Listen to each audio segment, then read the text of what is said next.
Hello friends, welcome to our YouTube channel. हम आशा करते हैं कि आप सभी स्वस्थ होंगे और अपना ख्याल अच्छे से रख रहे होंगे। हमने पिछली वीडियो में वर्ण शब्द और वाक्य के बारे में पढ़ा है। अगर आपने वह वीडियो नहीं देखी है तो डिस्क्रिप्शन बॉक्स में उसकी लिंक है, आप जाकर वीडियो देख सकते हैं। आज हम विराम चिन्ह के बारे में पढ़ेंगे। विराम चिन्ह क्या है और विराम चिन्ह के कितने प्रकार होते हैं, यह सब जानेंगे और पढ़ेंगे। विराम चिन्ह। विराम का अर्थ होता है ठहराव, विश्राम या रुकना, अर्थात वाक्य बोलते या लिखते समय विराम को प्रदर्शित करने के लिए लगाए जाने वाले चिन्ह को विराम चिन्ह कहते हैं। अगर इसकी दूसरी परिभाषा की बात करें, विराम का अर्थ होता है ठहराव या रुकना, अर्थात वाक्य को बोलते या लिखते समय कहीं कहीं पर थोड़ा बहुत रुकना पड़ता है। इस ठहराव को दिखाने के लिए लिखित भाषा में विशेष प्रकार के चिन्हों का प्रयोग किया जाता है, जिन्हें विराम चिन्ह कहते हैं। अब देखेंगे विराम चिन्ह के उदाहरण। रोको मत, जाने दो। इस वाक्य में जाने देने की बात की जा रही है। रोको मत, जाने दो, जबकि इस वाक्य में ना जाने देने की बात की जा रही है। इस प्रकार विराम चिन्ह बहुत उपयोगी है। विराम चिन्ह के प्रकार। विराम चिन्ह के 18 प्रकार होते हैं। अल्प विराम, अर्ध विराम, पूर्ण विराम, उपविराम, कोष्टक, योजक चिन्ह, विस्मयादिबोधक चिन्ह, प्रश्नवाचक चिन्ह, अवतरण या उद्धरण चिन्ह, लांघव चिन्ह, आदेश या विवरण चिन्ह, रेखांकन चिन्ह, लोक निदेशक या पदलोप चिन्ह, पुनरुक्ति सूचक चिन्ह, विस्मरण या त्रुटिपूरक चिन्ह, दीर्घ उच्चारण चिन्ह, तुल्यता सूचक चिन्ह और लास्ट है निर्देशक चिन्ह। चलिए अब इनके बारे में पढ़ते हैं। अल्प विराम। जहां थोड़ी सी देर रुकना पड़े वहां अल्प विराम चिन्ह का प्रयोग करते हैं, अर्थात एक से अधिक वस्तु को दर्शाने के लिए अल्प विराम चिन्ह का प्रयोग किया जाता है। उदाहरण: राम, सीता, भरत और हनुमान यह सभी भगवान के रूप में पूजे जाते हैं। मैंने भारत में पहाड़, नदियां, झीलें, खेत और इमारतें देखी हैं। अब दूसरा है अर्ध विराम। जहां अल्प विराम की अपेक्षा अधिक देर तक रुकना पड़े वहां अर्ध विराम चिन्ह का प्रयोग करते हैं। इसके उदाहरण देखते हैं। सूर्यास्त हो गया, लालिमा का स्थान कालिमा ने ले लिया है। सूर्योदय हो गया, चिड़िया चहकने लगी और कमल खिल गए। अब तीसरा नंबर है पूर्ण विराम।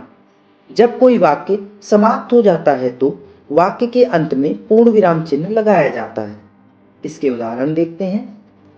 राम खाना खाता है, मोहन स्कूल जाता है, राम का दोस्त मोहन, इत्यादि। ये सभी पूर्ण विराम के उदाहरण हैं। चौथा है उपविराम।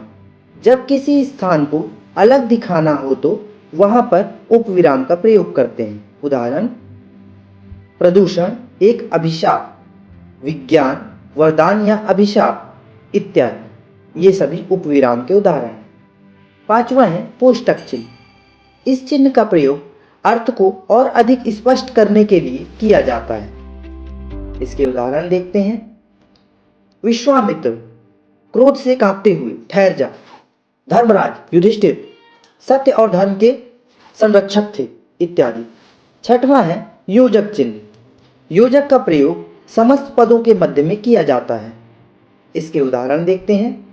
लाभ हानि, सुख दुख, खाना पीना, माता पिता, इत्यादि। ये सभी योजक चिन्ह के उदाहरण हैं। सातवां है विस्मयादिबोधक चिन्ह। विस्मयादिबोधक चिन्ह का प्रयोग वाक्य में हर्ष, विवाद, विस्मय, घृणा, आश्चर्य, करुणा, भय इत्यादि का बोध कराने के लिए किया जाता है, अर्थात इसका प्रयोग अवयव शब्द से पहले किया जाता है। इसके उदाहरण देखते हैं। हाय, वह मर गया। आहा, कितना सुहावना मौसम। वाह, कितना सुंदर वृक्ष है, इत्यादि। ये सभी विस्मयादि बोधक चिन्ह के उदाहरण हैं। 8वां है प्रश्नवाचक चिन्ह। प्रश्नवाचक चिन्ह का प्रयोग प्रश्नवाचक वाक्य के अंत में किया जाता है। उदाहरण, वह क्या लिख रहा है, ताजमहल किसने बनवाया, इत्यादि। ये सभी प्रश्नवाचक चिन्ह के उदाहरण हैं। 9वां है अवतरण चिन्ह। किसी की कही हुई बात को उसी प्रकार प्रकट करने के लिए अवतरण चिन्ह का प्रयोग किया जाता है। इसे उद्धरण चिन्ह भी कहते हैं।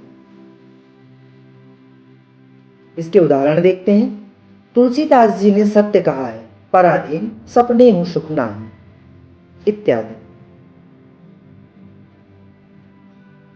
10वां है लाघव चिन्ह। किसी बड़े तथा प्रसिद्ध शब्द को संक्षिप्त में लिखने के लिए उसके प्रथम अक्षर को लिखकर उसके आगे शून्य लगाते हैं। इस शून्य को ही लाघव चिन्ह कहते हैं। इसके उदाहरण देखते हैं। डॉक्टर के लिए डॉ, पंडित के लिए पन, इंजीनियर के लिए इंजी, इत्यादि। ये सभी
अब 16वां है दीर्घ उच्चारण चिन्ह। जब किसी वर्ण के उच्चारण में अन्य वर्णों से अधिक समय लगता है तब वहां दीर्घ उच्चारण चिन्ह का प्रयोग किया जाता है। इनका प्रयोग प्रायः दोहा, सोटा, छंद, सवैया इत्यादि में मात्राओं की गणना के लिए किया जाता है। चलिए इसके उदाहरण देखते हैं। रहीमन पानी राखिए, बिन पानी सब सून। इसमें मात्राएं गिनने के लिए दीर्घ उच्चारण स्वर का प्रयोग किया गया है।